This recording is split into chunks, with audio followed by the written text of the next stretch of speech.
Those with disabilities always need a safe space. And, you know, Cherie Long, the founder of Heart of the City Development Center, is providing that safe space.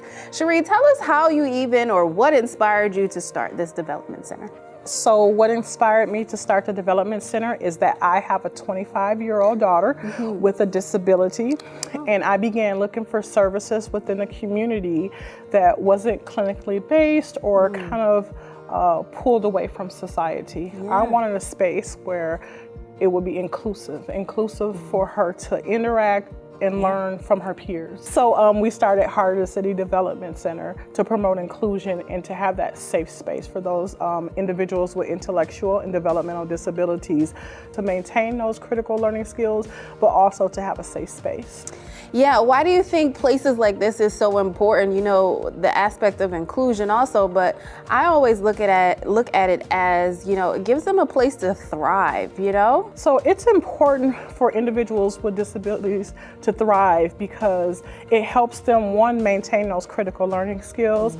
It helps them to maintain their health. I mean, just looking at me and yourself during COVID, it was hard for people with regular abilities to function. So could you imagine a person that did not understand or had a disability not having that peer and community interaction? Yeah. How did you two make through that, considering you just mentioned it's hard for us regular people, but for those with disabilities? Well, so we have a lot of family support. At the beginning, it was very hard because my daughter, who is Lexi, didn't understand why she couldn't see her friends or why she couldn't do that everyday routine. And everyday routine sometimes is very important for those individuals with disabilities.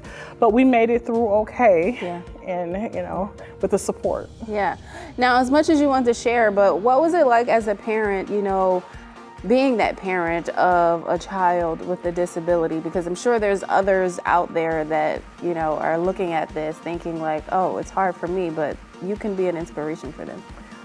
So being a parent of a child with a disability, one, when you have a child, you have a lot of hopes and dreams.